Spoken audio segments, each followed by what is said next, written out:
Extrañar es una profunda vivencia de lo extraño. Lleva a extraños lugares, vuelve la vida algo extraño, nos hace extraños a nosotros mismos. La pregunta no es solamente qué somos capaces de hacer por dolor y amor, que en definitiva es el hacer del extrañar, sino también a dónde nos llevará realmente ese hacer. Podemos preparar el ritual, delimitar el espacio, seguir la receta, poner en ella nuestra voluntad, pero el modo en el que sucede la magia, el sabor final de lo cocido en esa olla, es un misterio hasta para el propio cuerpo que se entrega al rito. Hoy visitaremos los lugares más oscuros del duelo y el dolor a través de Bring Her Back, una película de 2025 de Dani y Michael Philippou. Bienvenidos una vez más. Buenas. Nos deberíamos rectificar. Dice, hoy visitaremos los lugares más oscuros del duelo. Hoy visitaremos de vuelta los lugares más oscuros. Sí, obviamente, una y otra vez, ¿no? Sí.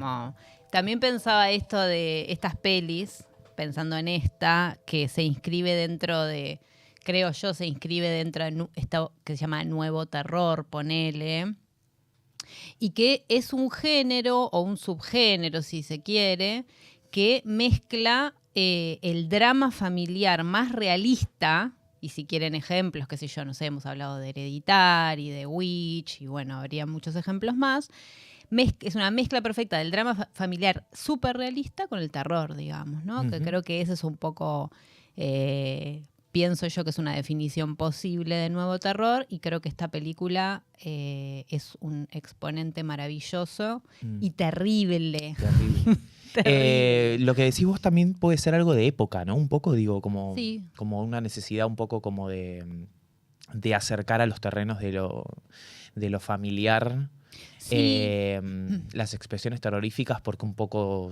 Sí, creo que es un terror que indaga de manera más fina, si se quiere, en las complejidades vinculares y las complejidades de la psiquis. Y por eso creo que nos pasa tanto de renguear para el lado del psicoanálisis cuando hablamos de estas películas. Un poco nos lleva el hecho de que son dramas vinculares y dramas que tienen que ver con el modo en que las psiquis de los individuos procesan los dolores, los traumas, las pérdidas, es decir, como todas las cosas horribles que a un sujeto les pueden pasar, ¿no? Las cosas terroríficas que a un sujeto le pueden pasar. Ya los habíamos visto a Dani y a Michael Philippou en Talk to Me. Sí. Que no es un drama familiar, pero... No, un poco sí. Pienso que es más, sí, un poco sí igual, un poco ¿no? Sí, un poco sí, de parte de la protagonista, con su madre y todo, sí, también es una película sobre cómo se procesa la pérdida y el dolor y sobre el duelo. Creo que también está un poco más mezclada en ese caso con una cuestión más, un drama más cultural de época, de generacional, digamos, ¿no? Sí. A mí lo que me gusta mucho de ellos, que igual todavía no tienen tanto recorrido, pero el recorrido que tienen ya es un montón. A mí me gustó mucho eso que ellos hicieron, que tomaron esta decisión que para mí fue maravillosa, que es que después de Talk to Me, obviamente se catapultaron al estrellato del cine de género, y obviamente los empezaron a convocar para un montón de proyectos por fuera del género, ¿no? Como, no sé, creo que los convocaron para hacer alguna peli estas de superhéroes o algo así. Seguro. No sé, alguna de esas. Seguro. Te va bien un segundo y te piden que hagas una Avengers. Sí, te piden que hagas Avengers. una Avengers. Exacto. No era una Avengers, pero era algo que pegaba en el palo. Sí. Y ellos al principio creo que habían dicho medio que sí, y después se bajaron porque quisieron hacer esta peli. De ellos 100%. Menos mal. Me pareció una grandísima decisión de su parte, que además es una peli que vuelven a hacer en Australia, muy en el lugar de lo que para ellos es familiar, desde un punto de vista personal, pero también desde un punto de vista cultural, y eso me parece genial también, ¿no? A mí me gusta mucho más que Talk to Me, de hecho. A mí me gusta mucho más que Talk to Me mucho también. Más que Talk to Me. Sí. Y lo que me pasó ahora que la volví a ver para el capítulo es reconocerle influencias mucho más concretas que no le había reconocido antes de Ari Aster. Bueno, como sí, obvio. Hay una cosa de la forma en la que está construida la arquitectura doméstica, o sea, como la cuestión doméstica de la espacialidad, de la arquitectura de la casa, que es muy importante porque es un dispositivo importante en la película, la forma de retratar los pasillos, la forma de poner la cámara en los pasillos de un modo tal que nos haga un juego medio de escalas, como eran las maquetas de Toni Collette en Hereditary. Y como la arquitectura de la casa siempre es, pero quiero decir, creo que está más laburado, como la arquitectura de la casa es un poco una metáfora de las arquitecturas interiores, de la psiquis de los sujetos, que son en Hereditary está hiper laburado también, total. ¿no? Sí. Sí, de hecho me acuerdo de Hereditary, la escena que la cámara está como en el corte de la casa y empieza a bajar al subte, abajo de la tierra y están todas las maquetas Sí, ya acumuladas. Sí. Bueno, es una peli bastante Hereditary. Es una peli un poco Hereditary también en el sentido de lo hereditario Sí. y de lo que se hereda. Por eso elegimos el verbo extrañar. Por eso hay una relación también entre el duelo y el capítulo que tuvimos en la segunda temporada, la primera temporada, que era El cuerpo que duela. El cuerpo que duela. Siento que fue otra vida, exacto. fue hace muchos Sí, años. Sí. Hablemos un poco del verbo extrañar y qué significa. Sí. O por qué elegimos extrañar. Extrañar. Sí. Bueno, en principio porque me parece que extrañar obviamente es más una acción, ¿no? Y como verbo, digamos, a mí lo que me interesa es como esa cosa medio doble que tiene, que es que extrañar es la acción de volver algo extraño, ¿no? No solamente es eso que decimos que hacemos cuando asumimos la falta, porque para poder extrañar tenemos que asumir en nosotros la falta de algo, si no, no lo podemos extrañar, ¿no? Uh-huh. Que me parece que en esta película hay una tensión ahí en el personaje de Laura, porque ella, no sé si extraña, ¿no? Como...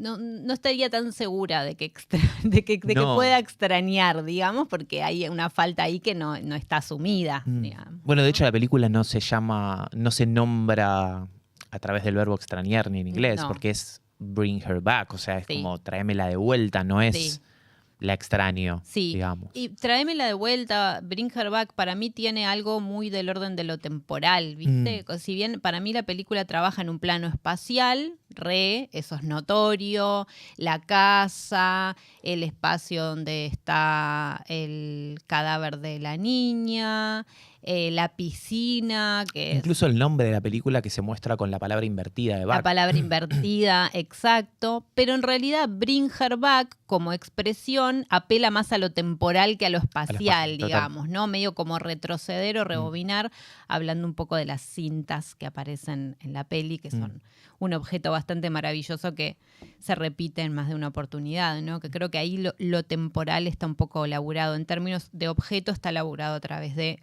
las cintas de video. Uh-huh.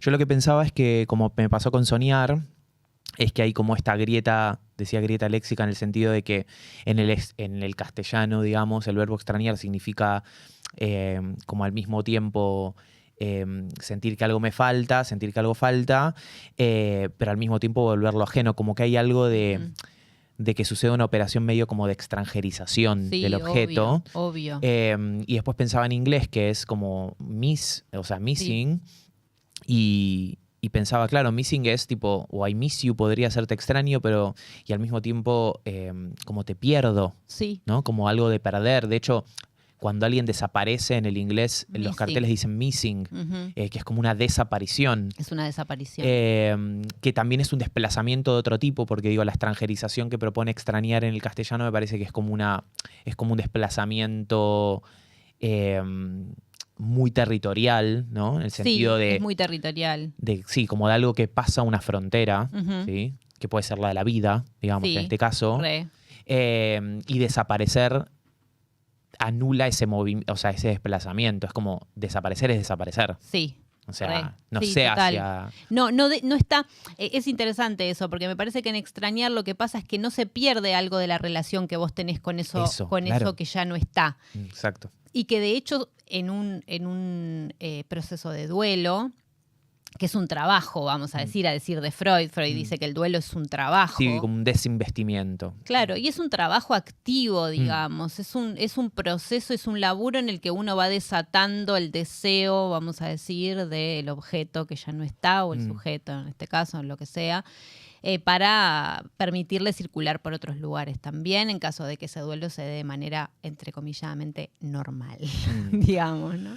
Bueno, hablemos un poco de por qué este duelo no va a ser normal, digamos. Sí. Bring Her Back es una película, como para hacer una sinopsis breve, que retrata el proceso de un duelo, de varios duelos, digamos que de dos duelos, el duelo de Andy y Piper, que son los protagonistas, unos de los protagonistas, es una película con pocos personajes también. Sí, pero todos son súper pero todos son importantes, muy ¿no? eso, Como es una película sí. re coral en ese sentido. Re coral, porque hay como un protagonismo medio horizontal. Sí. Incluso en Wendy, la asistente social que va a empezar a jugar como, o sea, Sí. como un Sí, agente externo que de es- repente... orbita Orbita, más, eso. pero bueno, sí. Pero vamos a decir que entre los 4 Total. principales, Sí, que serían Andy y Piper, que son los niños protagonistas, bueno, Ujú. niños, adolescentes, preadolescentes de la Sí. película. Laura, que es Solly Hawkins, una actriz que decíamos con Sole fuera de cámara, que es magnífico el trabajo que hace a nivel no, es actoral. increíble. Que va a ser de esta counselor retirada un poco, porque en realidad Sí, no está retirada, trabajando, sí. que va a recibir a Aaron y a Piper en su hogar después Andy. de que... A Andy y a Piper, porque dije Aaron, ¿no? Andás a ver. No importa.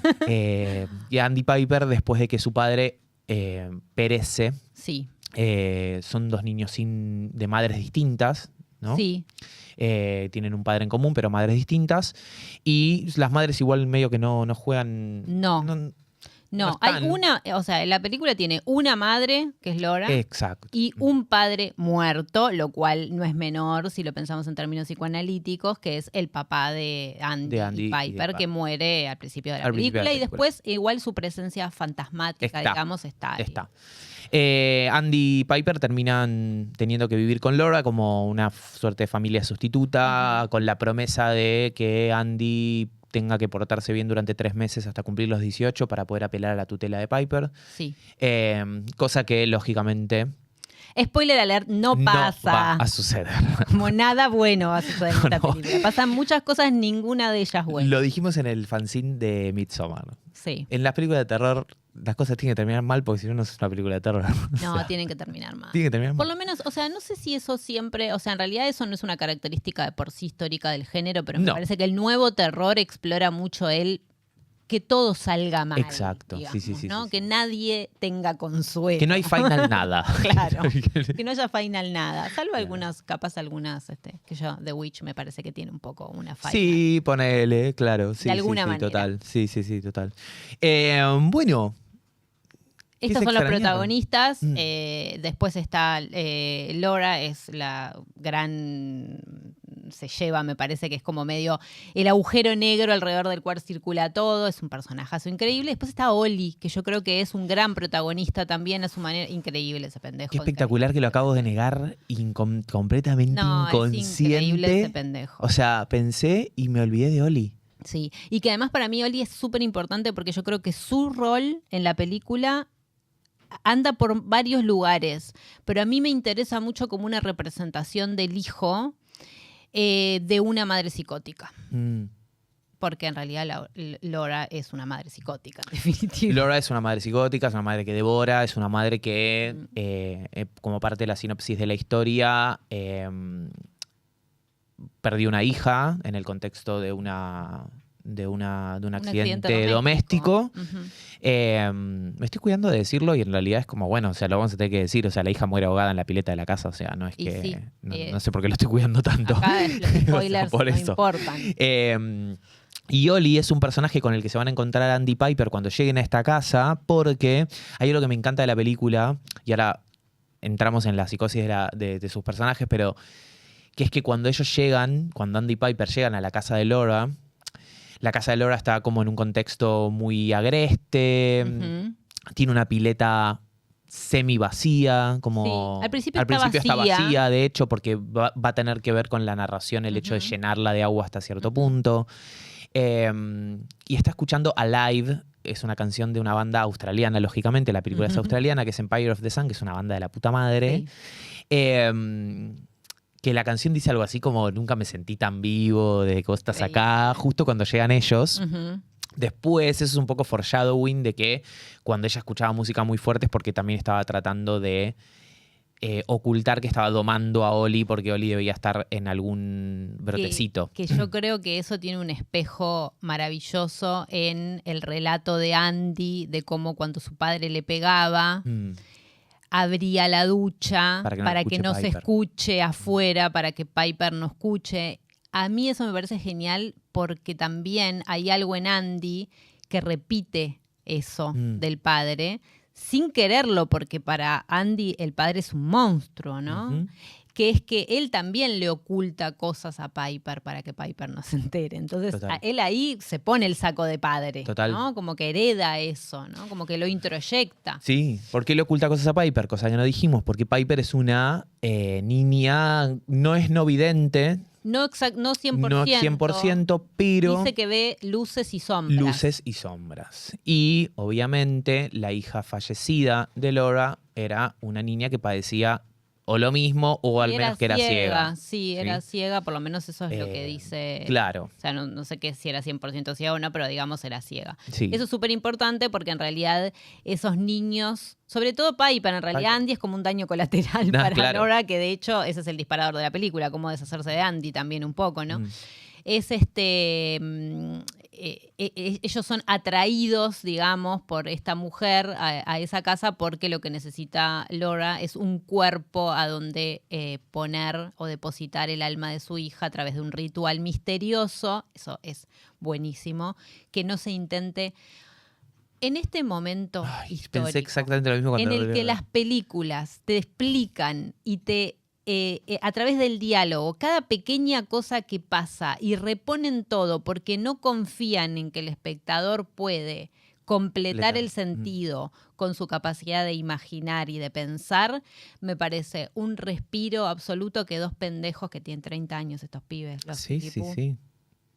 se pasen eso por el orto y decidan tirarte en el medio de una trama que ya está empezada. Vos no sabés de dónde esa mujer aprendió ese ritual, de dónde carajo sacó esa cinta de video, de dónde es esa gente que ella ve en la cinta de video hacer el ritual y que ella aprende como si fuese una receta, como si estuviese mirando un video de Paulina Cocina, digamos, porque es más o menos eso, una y otra vez para aprender bien cómo es. Sí. No sabemos nada y no lo vamos a saber y queda un poco en el universo del espectador completar o no esa... Cosa que no sucedió con una película paralela como cuando fue el Barbieheimer, que salieron Barbie y Oppenheimer a la vez.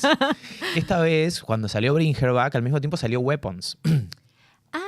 Eran películas paralelas ¿en serio? tiempo, claro. Mirá vos, Y de qué hecho, interesante. se generó algo ahí en el lore, o sea, como de la cuestión de el beef Weapons versus Bring Her Back. No sabía que había No ido. entre directores, sino No. más bien entre fandoms, digamos. Era un poco Sí, como como estaban los siempre. detractores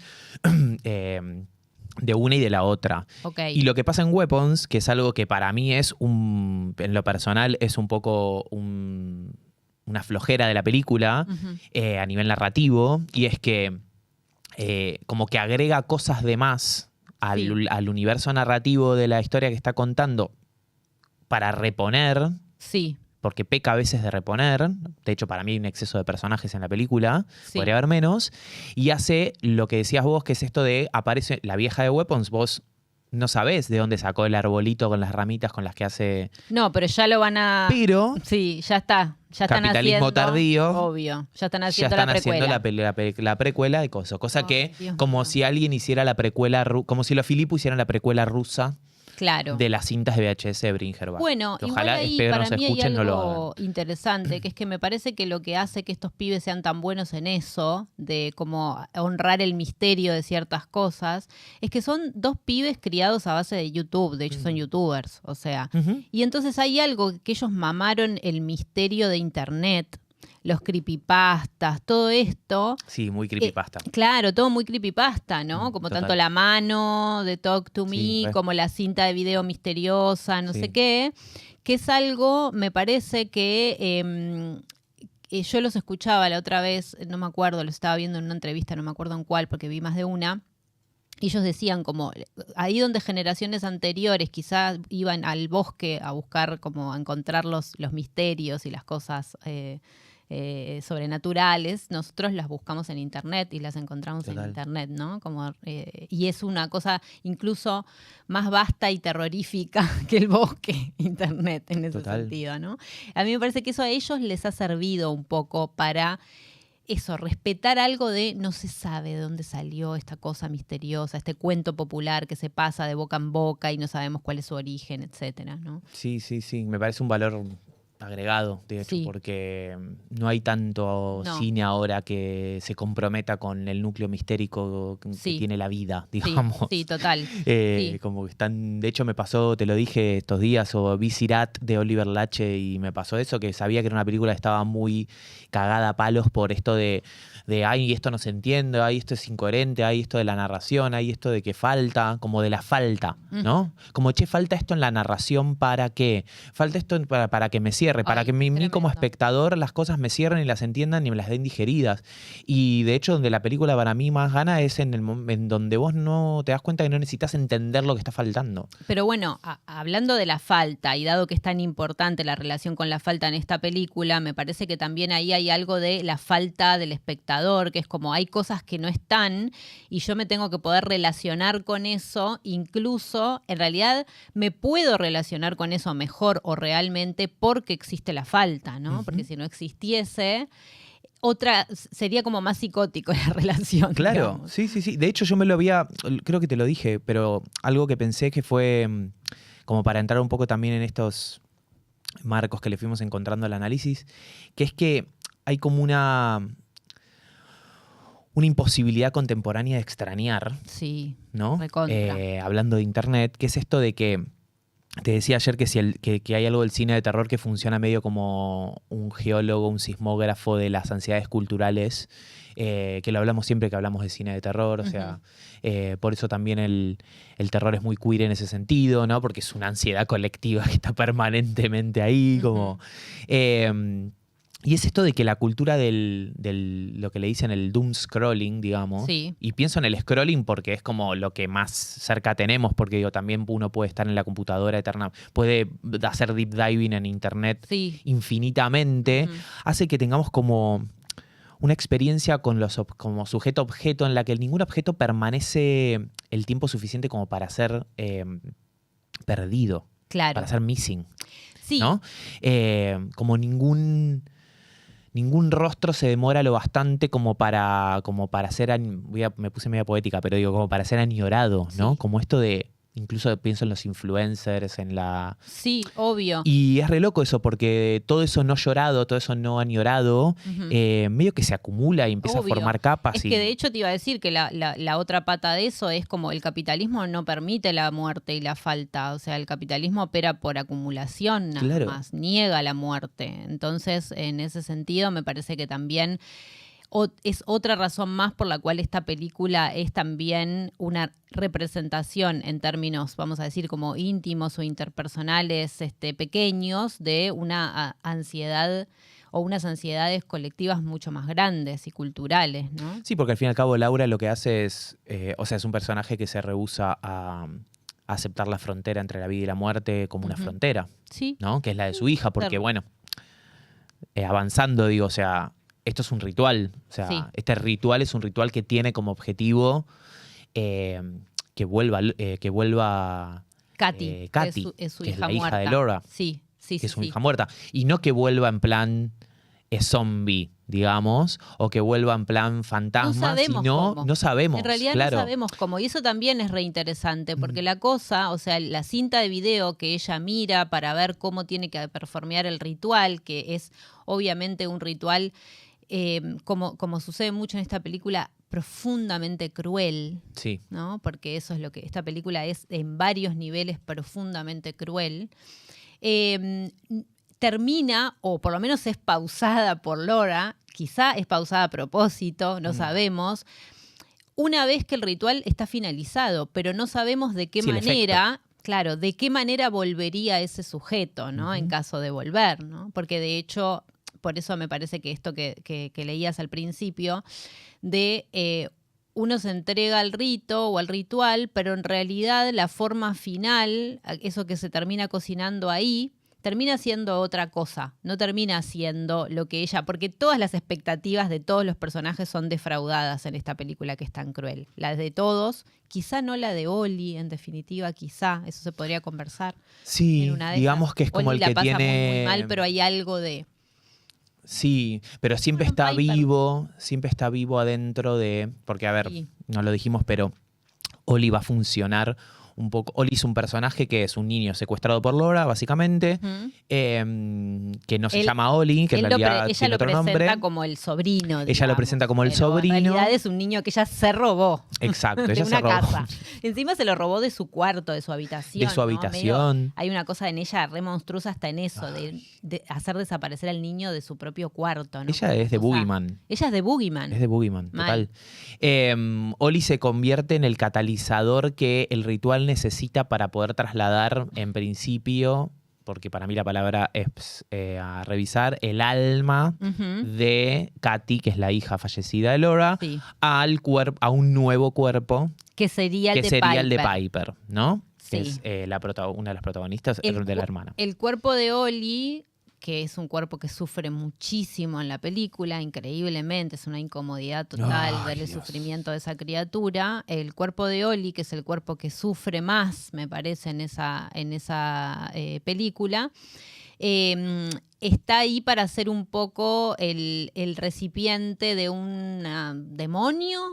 Tampoco sabemos el lore. Es que en de realidad no eso, sabemos, ¿no? claro. Pero como una especie de entidad demoníaca que es la que tiene como el poder de extraer el alma del cuerpo Claro. muerto y trasladarlo a el cuerpo recipiente. Claro, por eso digamos, pensaba que es ¿no? como un catalizador, o sea, es un intermediario. Un intermediario, digamos. 100%. Es un cuerpo que funciona como intermediario, pero Sí. que también funciona conteniendo algo que no es Oli. Sí. Porque en realidad lo que vemos Sí. no es a Oli, sino, de hecho, el personaje en la película se presenta como un niño o sea, sin palabras, o sea, mudo, básicamente, Ujú. pobre. Uno ciego, el otro mudo. Sí. O sea, De que hecho, todo- las que no pocas es- veces que habla, en realidad lo hace con las voces de otros personajes. Lo hace con porque- la voz de estos personajes y tampoco está claro. No, porque es como que digamos. cada vez que él come, él tiene un hambre, una voracidad total, tiene un hambre Tiene perpetua. pica igual, porque él se come la mesa, se come Todo, el se coso. tiene pica.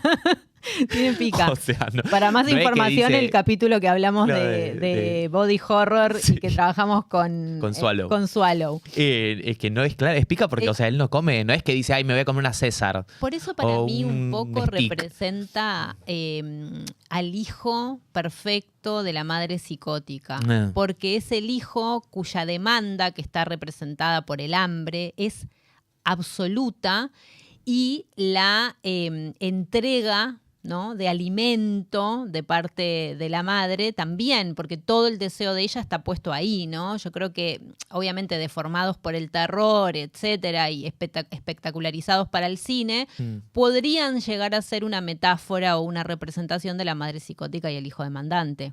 Total. Sí, bueno, este es el momento lacaniano porque el momento lacaniano, freudiano y Todo. ahora otros derroteros psicoanalíticos, porque en realidad decíamos que Bring Her Back no es una película sobre el duelo, sino sobre su forclusión, que Sí. la forclusión es vamos a decir, un concepto lacaniano. Sí. En realidad entiendo que es como un mecanismo específico que opera en la psicosis. Sí. Digamos que por el cual el sujeto rechaza Sí, un rechaza. significante fundamental. Claro, rechaza el significante del nombre del padre, que en realidad, sí, para sacarlo un poco de los lugares así tan el nombre del padre. El nombre del padre y el hijo, padre absoluto, no sé qué, podemos decir que lo que rechaza es el significante fundamental, que es el de la falta, El de la falta. que es necesario para ser un sujeto neurótico, digamos, Exacto. ¿no? La falta, la distancia, la ausencia, la incompletud, digamos, que es básicamente lo que nos define como sujetos. Hay un rechazo radical de la falta, que eso es algo que se ve en Laura perfectamente. No, mi hija no va a morir, no está muerta. De hecho, ella al principio dice, Se lo dice habla de la a- hija en presente. Habla de la hija en presente y también le dice a Andy en el velorio del padre, Uf. que es una escena Ah. tremenda porque te dan ganas de matarla a Te ella. dan ganas de matarla. A ella te dan ganas de matarla Permanentemente, un montón de sí. veces. Y Eh, está tan bien construido porque lleva el momento, al final, cuando Andy vuelve a la casa y se saca con Laura y le pega una piña a la pared de al lado y la rompe, que en ese momento vos sos el operado psicológicamente por Laura, porque ella hace todas las estratagemas para llevarlo a él a ese lugar, pero vos sos él, porque vos la querés cagar a tiros Total. directamente. sí, imagínate que hasta hace pis en una jarrita Ay, Dios. para tirarle pis encima al pibe mientras duerme y hacerle creer que se hizo pis encima. Además, O sea, hay algo que no está, y es eso una me encanta sádica. de la peli, que no es, hay un montón de cosas que están como capaz un poco apenitas sugeridas, pero muy apenas, entonces no se sabe. Pero a mí me da un poco la sensación, viste que él se despierta todos los días muy como Babeado. muy babeado, Sí, pero heavy metal. sí. Yo creo, me da la sensación de que ella lo está envenenando de alguna manera. Porque viste que al final, cuando él está internado y ella lo va a visitar, Sí, porque él supuestamente tiene un brote. porque él supuestamente tiene un brote, que en realidad, bueno, nada, como que ve al padre, que es Oli, probablemente porque se comió los pelos del padre, no importa, detalles de la peli que verán y que ustedes interpretarán a su gusto. Ella le dice que lo mató al padre. Es verdad. Y no sabemos Y si se lo lo dice dice para trabajarle la psicológica, porque después él Porque le después dice se hace ¿qué? como el que no se lo dijo. Y ella se hace la boluda. No sabemos si lo hace porque le sigue laburando la mente o si porque lo mató, porque en realidad el chabón muere Sí, vomitado. todo vomitado, todo así, como con una imagen parecida a la de él cuando se despierta y tiene como todos esos chorretes de baba. Sí. Y ellos dicen, en el fondo, estaba bien, ya había terminado la quimioterapia y supuestamente estaba mejor. Como que su muerte fue... Está buenísimo eso, porque es un límite. Él había estado enfermo, por lo tanto podría haber ser por la sido. enfermedad, pero a la vez supuestamente el tratamiento había Salido surtido bien. efecto, por ende, al mismo tiempo fue una muerte sorpresiva. Entonces como que ella venía hilando, tal vez porque ella trabajaba en servicios sociales y estaba buscando sujeto que cuadre, tenía que ser una niña ciega. No lo había pensado igual. No lo había pensado. Capaz de esforzarlo mucho, pero lo muestran más de una vez despertándose con todo ese chorrete Sí, sí, de sí. De baba hecho, que me vos llamaba la decís, atención. Dale, amigo. Yo no pensé eso, pero sí pensé en que hay una intención muy clara de mostrar el agua en todas sus formas y cómo Sí, el agua eso total. opera de El una manera muy ahogamiento, específica el en la agua, película. O sí. sea, el ahogamiento, el padre se ahoga o sea, el padre se ahoga, El básicamente. padre se ahoga, se muere en la duchándose. ducha. El El padre lo cagaba a palos mientras la ducha tenía la estaba ducha corriendo. prendida, la hija de Laura se muere en la pileta empieza a funcionar un poco como una arquitectura, porque de hecho es una de las primeras escenas después de que muere el padre de ellos y todo, o sea, casi que lo primero que ves de la casa de Laura es un plano de la pileta. La pileta es el lugar donde se presenta el personaje de Oli. Es Él donde se está presenta el personaje parado de Oli. en el fondo de la pileta con el gato. Exacto, digo, la pileta Espectacular. no es el escenario del trauma, es como Se ve desde es el todas las trauma como ventanas de la escenario, casa. digamos. Es el trauma. En realidad, ¿sabes qué? Para mí la pileta es una representación de la falta, porque es un espacio Sí, sí. vacío, es el no Sí, de lugar, hecho, y no digamos. tiene agua. No tiene agua, que al margen de que todo el simbolismo así como un poco más evidente, que es como, bueno, la pileta con agua, es una pileta triangular, tiene una forma medio uterina, ¿no? Entonces hay algo ahí de ser como la fuente de vida, el útero y el útero vacío, la pérdida del hijo, bueno, como toda esa parte, digamos, me parece que hay en la pileta vacía algo es la representación del agujero, de la falta misma, Sí, sí, sí, sí. que está adentro ya. A mí por eso me gusta tanto el cenital ese donde muestran el círculo que ella delimitó Sí. para hacer el ritual, pero que adentro ya está agujereado. Claro, porque, no lo dijimos, pero la película, o sea, dijimos que era un ritual, este ritual consta de una serie de elementos, uno de esos elementos es como el círculo como en A Dark Song, Sí, bueno, ¿no? otra que se pueden trazar paralelismos porque hay un hijo muerto con el que se quiere Exacto. retornar a tener alguna clase de contacto. Distinto, ¿no? Distinto, pero en la que hablamos en El cuerpo que duela, que es un capítulo de la primera temporada, hablamos de esta peli en la que la casa en la que ellos dos se quedan es una casa que que está circulada por un círculo de sal, círculo de sal, básicamente. sí. En la casa de Bring Her Back pasa lo mismo. Laura genera un círculo del cual Oli, en principio, ya siendo este catalizador intermediario, parte del ritual, no puede salir. No puede salir. De hecho, va a suceder algo muy puntual en la trama de la película cuando Oli rompa con esa frontera. Sí. El círculo también es un Aparece mecanismo, mucho lo el estoy haciendo en la mesa, Sí. pero es como un mecanismo de invocación Sí. que ella hace y se lo hace en la frente a Oli. Hay algo Se del lo- círculo en la frente y se lo hace en la cabeza también se lo en hace en algunos la momentos, que lo cabeza. hace para vamos a decir que es como para cuando el verdadero Connor, que es Connor, el que es niño el- claro. real, o sea, el niño Sí. de ese cuerpo, digamos, el niño original, empieza a asomar y se empieza a debilitar la parte, vamos a decir, demoníaca, la parte Oli, si se quiere, ella le traza un círculo en la frente o en la cabeza para volverlo a demonio, digamos. Que me da mucho esa sensación de rebobinar. Es re de rebobinar. Y la cinta de video, y me acuerdo del cassette cuando le hacíamos así con el dedito para atrás para pasar la cinta, o con el lápiz.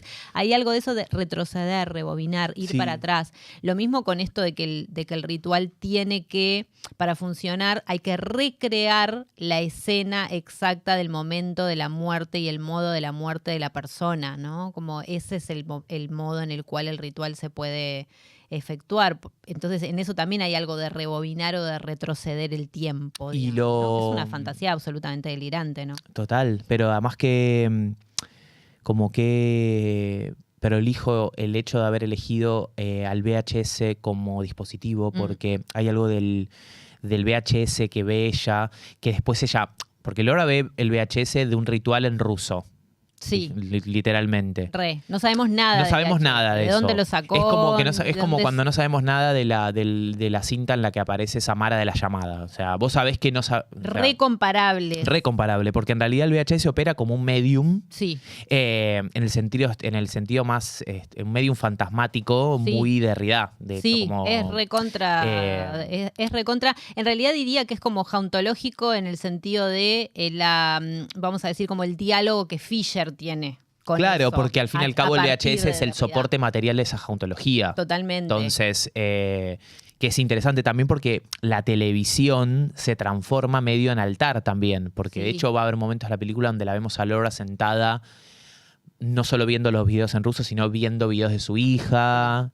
Se los describe a Piper en un momento que ella le dice, contame lo que estás viendo, y ella le cuenta a Piper lo que está viendo. Sí. Como hay algo importante en la... Y para mí lo lindo que tiene que sea VHS es que el VHS es un soporte en el que se puede ver el daño del paso del tiempo. El VHS se degenera. Claro. Se rompe, se llena como de interferencias, puede hasta tener, qué sé yo, moho, cosas que deforman la imagen, pero resiste y vuelve a pasar una y otra vez. Cosa que esto me parece que lo dice Fisher, no me acuerdo si en Los fantasmas de mi vida, en algún artículo, no me acuerdo. Él dice algo así como el archivo digital, cuando está roto, no se puede reproducir, tira error, digamos, ¿no? El VHS persiste y me parece que hay algo de eso, además de lo de la repetición y cómo la repetición va deformando y generando monstruosidades también, hay algo de esa tristeza o esa cosa triste que tiene para mí la memoria, que es que también se degenera con nosotros. Los recuerdos que tenemos de las personas y de las situaciones también se van llenando de interferencias, se van deformando, se van perdiendo, se pueden romper. Sí, de hecho nuestro cerebro hace algo que es medio tricky, que es como que cada vez que recordamos algo, en realidad no estamos recordando la cosa extracta o ese momento, sino que está deformado por los otros momentos donde lo recordamos, digamos. O sea, como que le vamos construyendo una fantasía a nosotros al recuerdo. El recuerdo en realidad es eso, no es como un registro fotográfico de lo que efectivamente sucedió, sino es más bien como un revisitar subjetivo del recuerdo del recuerdo del recuerdo. Total.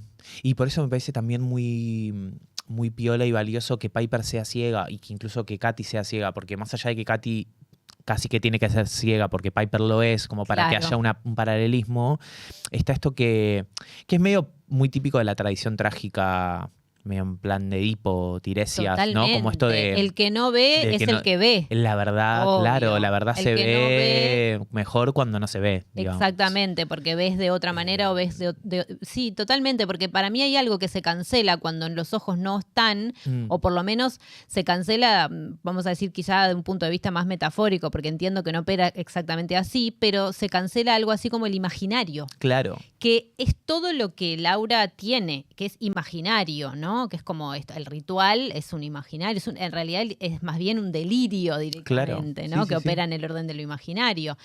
Cosa que me parece que tiene un contrapunto al VHS re lindo para mí, que es el audio que le deja Andy a Piper, donde ya no hay imagen, que Piper escucha cuando Andy ya está muerto, porque spoiler alert, Andy se muere de manera horrible, que es como poder conversar con el que no está. entendiendo que ya no está, porque no lo podés ver, ¿no? Entonces, y justo me parece re lindo cuando escucha ese audio, porque aparte es un momento en el que ella ve el avión, que es un mito o una construcción en el lenguaje, un cuento, un relato que ellos construyen o que Andy le lega de alguna manera, que es un modo de procesar la pérdida. O sea, procesamos la pérdida con cuentos. Las almas se van al cielo, los muertos están en un mejor lugar, existe la no sé qué. Todos esos son cuentos que nosotros nos hacemos más allá de las creencias de cada uno y de qué es lo que pueda pasar efectivamente después, pero son cuentos que nosotros necesitamos construir para procesar las pérdidas, ¿no? Y creo que Andy y Piper lo tienen en ese pequeñísimo relato de que las almas se van en avión, que cada vez que pasa un avión se está yendo un alma. Que es re linda esa escena, además, porque están abajo de la cama, porque ella está escondida abajo de la cama de la casa de la que no se quiere ir, porque es la casa en la que vivía con su padre ya fallecido, y él la va a buscar abajo de la cama. Como que en ese momento se convierten los dos en dos, no son niños. Pero sí son. Pero son dos niños. En esa escena son dos niños chiquitos escondidos abajo de la cama. Pero aparte porque además Andy tiene 17 años. Claro. Es un niño. Es un niño, sí. Es un niño. O sea, está bien, se está poniendo el traje está en de otro padre momento de todo, su vital y está pero transitando es un niño. como... Sí. Le pega muchísimo el rechazo, le revive mucho el trauma también, o sea, él está es un niño que también está asustado. Yo creo que de cierta manera, la mayoría de las veces en las que Andy le oculta cosas a Piper, es un poco para proteger a Piper, pero también es para protegerse a sí mismo. Total. Porque las cosas que uno dice, el modo en el que uno relata la vida, también es el modo en el que uno la transita, la ve o la subjetiva. Entonces yo creo que es también un poco una excusa que él tiene para él poder también suavizarse su propia vida. Sí, total, porque decíamos esto que ellos tienen un código que es la palabra grapefruit, que se lo dicen en momentos que también es como que uno puede hacer una lectura de ese momento y otro puede hacer otra lectura. Digo, a mí me pasaba algo que yo sentía que es como que se lo decían mutuamente, pero principalmente él a ella cuando necesitaba como bajarle el volumen a la realidad para protegerla, ¿viste? Claro. Ok. ¿Viste? Como de... Porque también hay algo de la ceguera de Piper al no ser una ceguera completa, es decir, al no ser un blackout, sino que me parecía interesante como... Hay momentos que hay unas tomas subjetivas desde su punto de vista en donde, viste, que se ve todo medio blurreado, como son poquitos segundos en donde ves como Piper, ¿no? Claro. Como que hay algo de eso que es medio como de una fenomenología de la sospecha, ¿no? Como una... Sí. Un punto de vista sospechoso. Yo creo que lo que pasa ahí, que era lo que hablábamos hace un rato, que es que para mí, entre otras cosas, esta película es una coming of age de Piper. Y la ceguera, o eso de ver pero no ver bien, ver más o menos, es una manera de contar el modo de vivir de un niño, una niña que puede todavía, porque tiene algo de borde, algo de espacio de protección y de seguridad, que de cierta forma lo tenía en su casa con su hermano y con su padre, de poder hacerte el boludo de las cosas que pasan a tu alrededor, ¿viste? Total. Como de poder hacerte el boludo de que hay cosas malas, de que hay gente que te puede hacer daño, de que vas a tener que rescatarte vos solo. Y yo creo que ella se nota que se hace la boluda en Grapefruit, porque Grapefruit para mí es un código de, no, en serio, decime de verdad. Claro. Está bien, pero Grapefruit, decime la posta. Claro. Ella sabe que él le edulcora la vida, pero porque puede, porque tiene un espacio de amor y de contención, puede descansarse un rato más en eso. Puede ser niña un rato más y dejar un poco que eso pase. Y cuando no quiere que pase, dice Grapefruit, decime la posta, que estoy para que me la digas. Y él no puede. Porque creo que en casi ningún momento, si es que hay alguno en el que sí, porque no me acuerdo, casi en ningún momento él se la disfraza mucho, él claro. Él se la disfraza mucho. O sea, lo pienso desde un lugar también muy paternal de su parte, obvio, digamos. Que o sea, sí. porque él está... Él es el padre. Empujado a cumplir esa función. Sí. Y más, o sea, a partir de la muerte del padre, todo, ni hablar, ¿no? Que creo que... Pero, o sea, teniendo en cuenta que el padre de Andy, al cual vemos morir al principio de la película y después lo vemos reaparecer en forma fantasmática, digamos. Ujú. Un poco fantasmática y un poco medio medio pitonizo, ¿viste? Porque le tira a él como esto de Espectacular. va a morir bajo la lluvia. Es genial eso. Es muy es bueno. Claro. Es él el que va a morir bajo la lluvia. En Ay, realidad. sí, es terrible esa No, parte. es terrible. Es terrible. No había pensado el hecho de que podía ser Oli. Yo hubiese pensado que era más una presencia ¿Sabes por qué? fantasmática aparte de... Pero es verdad que ella le corta el pelo al papá en la se lo da tumba de y se comer. lo da de comer a Oli. Y ella sabe que cuando... De hecho, Oli después cuando le morfa un pedazo de brazo a ella, habla como ella. Sí, Y cuando se empieza a comer el cadáver de Andy, habla como Andy. habla como Andy. Sí, Porque él en realidad no es No es nadie, nada. es como un bicho mimético, no sé, es Sí, rarísimo. sí. Entonces, bueno, nada, eso. sí. Cuando Sí. se come el cuchillo, hablará como cuchillo. ¡Qué momento! Yo no, me impresiono muy poco, ¿eh? Yo me impresiono muy poco, pero esa escena yo tengo que cerrar un toque los no ojos. la miré. Necesito apartar un poco los ojos de Me parece la una pantalla. bocha ver un niño comiendo un cuchillo. Aparte plano detalle. No, claro, o sea, no es Ellos que está no disimulado. te- Ellos no te ellos disimulan no nada. te cuidan ni un poco. No te cuidan nunca. No te cuidan ni un poco. Es como, ¿en serio tengo que ver en primer plano como un niño se come un cuchillo de canto así? ¡Cra, cra, cra! ¡Ay, es tremendo! Bueno, Oli para mí es un poco el abyecto de la película. Sí, obvio ¿no? que sí. Es eso Porque que, es ese el cuerpo que se rechazo convierte... que te genera ella, Eso, pero exacto, hecho cuerpo. pero hecho cuerpo y además es un cuerpo que se convierte en un sistema de fronteras completamente violadas, porque digo, o sea, obviamente. es un cuerpo al que le sucede y se le hace todo, o sea, no... Sí, bueno, medio parecido, o me hace acordar por momentos a El Exorcista, a Regan. A Regan, total. Como momentos en los que decís, Total. fue este cuerpo, la puta madre. Sí, y yo pensaba que ella me hacía acordar un poco, ella es un poco Kathy Bates en Misery. Tiene una cosa medio Tiene así. una cosa el medio Kathy saquito Bates de en Misery, lana. esa cosita ahí como de haciéndose la doméstica. En realidad es alta Saquito hija de puta. violeta me destruye. Sí, y un poco también la mamá de Carrie. Sí, sin el delirio. Bueno, sí, otro delirio. Sí, Es otro tipo de delirio, delirio. pero pasa Sí. que en Laura lo que pasa es que su psicosis está muy bien construida porque vos la ves y reconoces que hay una perversión, digamos, en su hacer, en su decir, en su posicionarse, en su gestualidad, todo, pero al mismo tiempo lo hace muy bien, o sea, disfraza muy bien eso. Sí, Eh, hay para mí algo re interesante en el personaje de ella, que es que, viste que como la psicosis en realidad, que es como esa como rechazo del significante del nombre del padre, sí, es como, puede ser algo que te despierte, vamos a decir, hablando mal y pronto, en algún momento random, cuando vos lo necesitás, en algún momento en el que vos lo necesitás verdaderamente, no poder echar mano a eso y entonces se dispara la psicosis, por decirlo de alguna manera.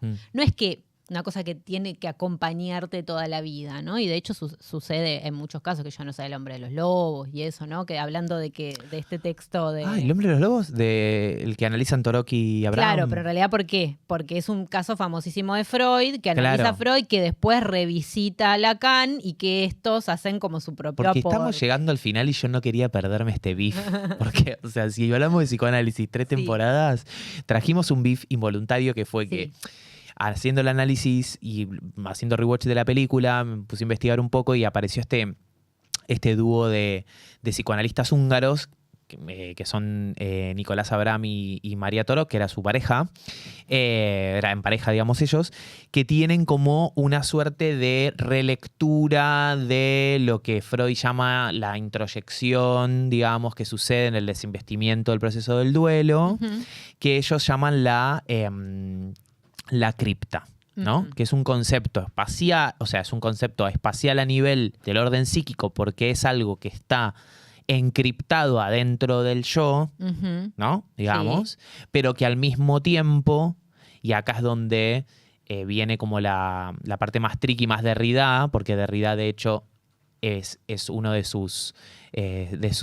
seguidores y les termina prefaciando la obra. Sí, que yo creo que es medio al revés, porque Derrida era es una un poco al revés, pero en celebridad realidad, ese momento. ahora que vos me trajiste el beef con Lacan, de Derrida-Lacan, pienso quizás Derrida patrocina a estos dos porque un poco le están Exacto. Ya se llevaban. Pues estos son todos unos narcisistas que están viendo a ver quién la tiene más grande. Obvio. Lo que me pareció interesante del concepto de cripta es que para ellos la introyección, que es como tomar lo perdido, metabolizarlo simbólicamente, elaborarlo, transformarlo en lenguaje, en relato, o sea, en una parte asimilada del yo, tiene un pasito más allá, que ellos sienten como que Freud no lo pusió lo suficiente, que es esto que ellos llaman la incorporación, que es tragarse a ese objeto, ¿no? Tragarse al objeto y... lo que me parece interesante de lo que dicen es que el objeto se traga sin masticar, sin metabolizar, sin convertir en palabra. Entonces queda encriptado, queda en este lugar que es la cripta, que es esa bóveda intrapsíquica, un poco sepulcro construido dentro del yo. Es como pero un que falso inconsciente. Es un exactamente, casi me trabo el micrófono. Exactamente. Es un falso inconsciente, pero también es un adentro, es un afuera. Que es un adentro. Por eso hay una relación entre la cripta y el afuera, que para mí la película es muy clara en el sentido de la casa, la pileta, el ritual, lo que está dentro del círculo, ¿no? Como la casa y la pileta y todo lo que sucede ahí es la cripta afuera de la cripta que es intrapsíquica del oro. Obvio. Que hablábamos antes de empezar que este concepto, digamos, porque supuestamente lo que sucede ahí, por lo que entiendo, es que queda como congelada una cosa, digamos. Es una animación suspendida, exacto. Es una especie de animación suspendida que no dista mucho de una concepción fantasmática. Exacto, y hay algo, bueno, en la película Laura tiene el cuerpo de su hija literalmente congelado en un cuartito. Literal. Lo tiene dentro del freezer, literal. Por lo tanto, sirve también porque justamente porque es un imaginario y el cine puede servirse mucho mejor de los imaginarios. Yo creo que el beef acá con Lacan... de serving, ¿no? Sirve de serving, obvio. Está sirviendo, obvio. Sí, sirvió. Sirve, devoró. Devoró como Oli. Devoró, claro. Sí, total. No, que en todo caso la crítica de Lacan me parece que viene más por el lado de que siente un poco como la necesidad de defender el territorio de lo clínico y un poco dice, bueno, esto en realidad es un imaginario medio delirante y él incluso hasta dice de mal gusto en algún momento o algo así porque... Sí, que se encanta, claro. Para tirarlo un poco de algo que en realidad, es decir, como en el universo del aparato psíquico no operaría de esa manera porque nosotros somos un lenguaje y el inconsciente está estructurado como un lenguaje, no es espacial, digamos, ¿no? Por eso que yo te decía que esa imagen de la cripta me hace acordar un poco más a las figuras o a las imágenes que usa Jung para describir el aparato psíquico y el inconsciente colectivo y todo, que utiliza mucho más imágenes, ¿no? Claro. Algo más del orden del imaginario. Y Lacan, que es como... por los simbólicos, no le gusta nada, obviamente, los simbólicos. ¿no? Y algo interesante de eso es que es muy similar al concepto de forclusión. Es muy... Exacto, eso, claro. Que es esa negación de la falta, ¿no? Es la negación de la falta, pero es cierto que yo tratando de ir por... quiero ir por los simbólicos, pero es cierto que la cuestión de la cripta... como que hay demasiadas figuras dentro del término, ¿no? Que es esto de que la cripta, que es el sepulcro intrapsíquico, está el criptóforo, que es el portador de la cripta, está el verbario, que es ese sistema de palabras claves cifradas que señalan al objeto o a lo que ellos llaman el secreto, porque al fin y al cabo es el trauma, lo que sea, como algo indecible, digamos. Sí. E incluso está el fantasma como lo no llorado de todo eso, lo no elaborado de todo eso, que se hereda como síntoma transgeneracional. Claro. Entonces ellos, digo, Toroque Abraham, se alejan de lo simbólico en el sentido lacaniano, se acercan mucho más a la construcción de imágenes colectivas junguianas del inconsciente colectivo, porque ya cuando la cosa se desplaza a lo transgeneracional, ¿no? Toma un tinte medio junguiano de inconsciente colectivo, porque es esto, no es de mi inconsciente. Claro, digamos. Exacto. Por eso no es eso de que está dentro, subjetivo. Está afuera. Está dentro, está afuera. Sí. No, yo creo que para emparejarlo con el cine sirve muchísimo porque, bueno, por esto mismo, porque utiliza un soporte más bien como espacial o visual. Entonces, en ese sentido me parece interesante. Hay algo para mí, hablando de esto de la falta y la forclusión o la cripta, si se quiere, que es que en la historia de Laura no hay padre. Nosotros no sabemos si existía el padre de esa criatura, o sea, de Katy, la niña muerta. No hay padre y hay una madre que, además de ser madre, es analista infantil. Por ende, hay algo de su rol de cuidadora de niños, si se quiere. Yo sé que no es lo mismo una madre que una terapeuta infantil, pero parecería ser que todo su deseo era deseo de madre, para hablar en términos lacanianos, ¿no? Como que incluso en su profesión tenía que ver un poco con, aparte trabajaba en child services. O sea, trabajaba en servicios sociales, claro. En servicios sociales, con niños con una falta de afecto, una desprotección, entonces eso la pone en un lugar como medio de madre absoluta también. Total. Entonces, obvio, imagínate, para una mujer como esa, si no se le va a desarmar el aparato psíquico, que su hija muera en su casa por un descuido de ella, porque se dio la cabeza contra el fondo de la pileta y la quedó. Cosa que le puede pasar a cualquier persona, pero digo, para una mujer puesta en un lugar tan omnipotente, con esos niveles de narcisismo en relación al rol materno, es un desarme absoluto del aparato psíquico eso. No hay manera que esa persona no terminara Ella es las 3 madres del dolor. Ella a la vez. Todas a la vez. Todas. Es la de las suspirios, es la de las lágrimas, todas. Todas. Bueno, estamos llegando al final. Un montón. A mí me quedaron un montón de cosas para pensar y decir, es que pero es una película que tiene un montón. Cantidad de capas que tiene. Tiene muchas capas, es espectacular. Ya solo el hecho de toda la cuestión jauntológica de las imágenes y todo, a mí me parece que es un tema totalmente aparte que se podría... La piscina también se puede trabajar desde un lugar medio así también, porque está todo el pool core, también para los Filipú que son tan de internet. Sí. Yo creo que ellos mamaron mucho también de los cores de internet. Total, ese es re pool core. Es re pool core. Sí, es re pool core, es re... Esa pileta vacía es re backrooms también. Por eso, sí, que todas andan en ese universo medio de lo liminal explorado Total. A través de imágenes y sonidos en internet, digamos, sí. ¿no? Como... Se podría hacer una lectura en clave influencias de internet en los Filipú, se podría hacer, al margen de todas las lecturas también más psicoanalíticas y relacionales, vinculares entre los sujetos, etcétera. Lo haremos en la próxima temporada. Bueno, en el próximo capítulo vamos a conversar sobre el verbo vivir. ¿Qué implicancias tiene ese verbo para los humanos y de qué modo cada época construye su idea de vivir y de sobrevivir? Y todo a través de la radical figura de alguien que no había aparecido todavía en este podcast después de 3 temporadas, que es el zombie. Lógicamente, en este caso, en el clásico de los clásicos, que es The Night of the Living Dead de 1968, del maestro George Romero. Así que nos vemos en el próximo capítulo para hablar de zombies de una buena vez. Sí, chao. Adiós.